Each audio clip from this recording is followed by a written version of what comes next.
ये काम है, रहबरे अवाम है।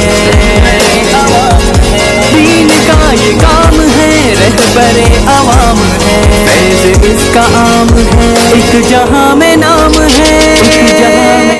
अस्सलामु अलैकुम रहमतुल्लाहि व बरकातुहू। रहबर इस्लाम यूट्यूब चैनल में आप हजरात का इस्तकबाल है। जिस तरह हमारी बहस के इल्म गैब पर हो रही थी, मैंने कल बताया था कि इल्म गैब का लग़वी माना क्या है और शरई इस्तिलाह में इसको क्या कहते हैं। अब मैं आप हजरात के सामने अक़ीदा लाया हूँ अहले सुन्नत वल जमात का। और अहले सुन्नत वल जमात और तमाम सुलहा और तमाम हक़ परस्तों का ये अक़ीदा है कि इल्म गैब की जो सिफत है वो सिर्फ़ और सिर्फ अल्लाह तबारक व तआला के साथ ख़ास है। अंबिया इकराम अलैहिस्सलाम को और इसी तरह किसी इंसान को भी इल्म गैब नहीं दिया गया था, बल्कि उनको कुछ अता की हुई ख़बरें थी जो उनको बता दिया गया था।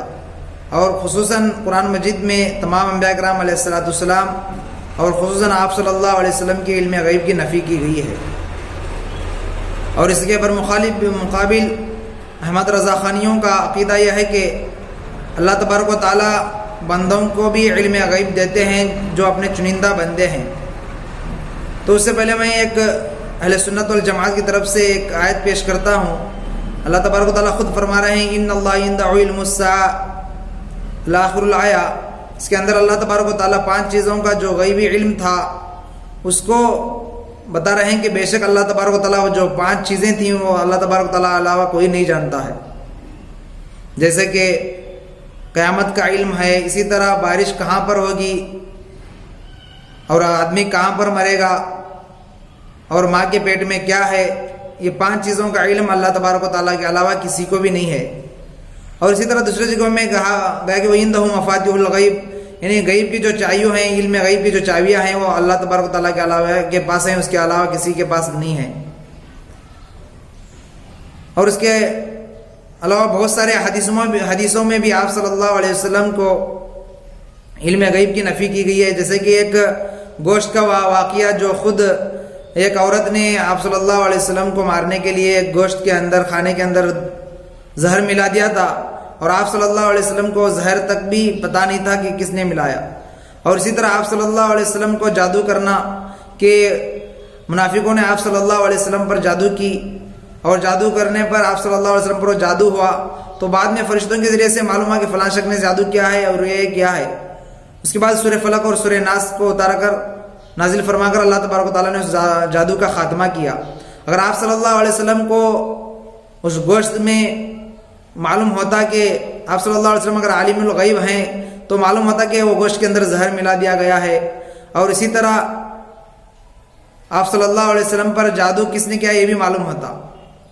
और इसके अलावा भी एक मरतबा एक वाक़या है कि आप सल्लल्लाहु अलैहि वसल्लम अपने सहाबा से मिलने के लिए, दीन की दावत देने के लिए एक कबीले के पास गए थे। उस वक्त में उन कबीले वालों ने, मुनाफिकों ने ऊपर से आप सल्लल्लाहु अलैहि वसल्लम को पत्थर फेंकना चाहा। उस वक्त में जिब्राइल अलैहिस्सलाम आकर बचा ले गए।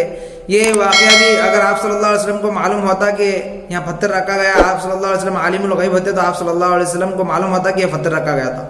और इसी तरह 70 सहाबा का बुलवा लेकर जाकर उनको शहीद कर देना। अगर आप सल्लल्लाहु अलैहि वसल्लम आलिमुल गैब होते, आप सल्लल्लाहु अलैहि वसल्लम को मालूम होता कि 70 सहाबा को जाकर ये शहीद करने वाले हैं, तो आप सल्लल्लाहु अलैहि वसल्लम सहाबा को ना लगा देते। ये अहले सुन्नत वल जमात की जानिब से चंद हक़ाइक़ हैं, चंद दलाइल हैं।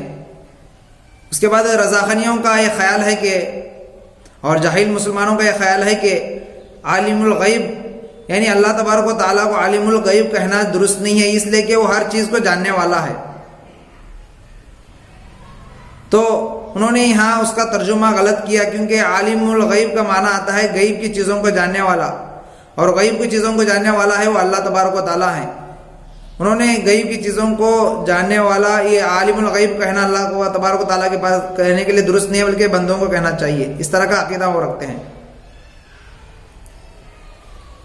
और उसके बाद उनके तरफ से चंद हदीस भी हैं जो उन्होंने पेश किया कि आप सल्लल्लाहु अलैहि वसल्लम एक जंग के मौके पर फ़लाँ फ़लाँ साहबी के हाथ में झंडा होगा فلاں فلاں صحابی اس کے بعد یہ شہید ہوئیں گے، اس کے بعد ان کے ہاتھ میں جھنڈا آئے گا، اس کے بعد یہ شہید ہوئیں گے، اس کے بعد ان کے ہاتھ میں جھنڈا آئے گا، اس طرح کے انہوں نے دلائل پیش کیے، مگر وہ دلائل قرآن کے مقابلے میں قابل قبول نہیں ہے۔ اور اسی طرح میں سب سے پہلے قرآن کی آیت کی، اگر قرآن کی آیت کے مقابلے میں اگر حدیث کے دلائل پیش کیے گے تو حدیث کے دلائل کو نہیں لیا جائے گا بلکہ قرآن کے دلائل کو لیا جائے گا۔ اس لیے آپ صلی اللہ علیہ وسلم کو علم غیب نہیں تھا، اور علم غیب جو صرف اور صرف اللہ تبارک و تعالیٰ کے لیے ہے، اور اسی طرح جو بھی آگے آنے والے حالات کی جو خبر دی گئی تھی آپ صلی اللہ علیہ وسلم کو، یہ خبری ہے، خبری باتوں، پوشیدہ باتوں کی خبر دی گئی تھی، یہ خبر ہیں نہ کہ غیب۔ بس آگے ہمارے اسی طرح ہمارے چینل سے جڑنے کے لیے شکریہ۔ جن حضرات نے ہمارے چینل کو سبسکرائب نہیں کیا جلد سے سبسکرائب کر لیں۔ والسلام علیکم رحمۃ اللہ وبرکاتہ۔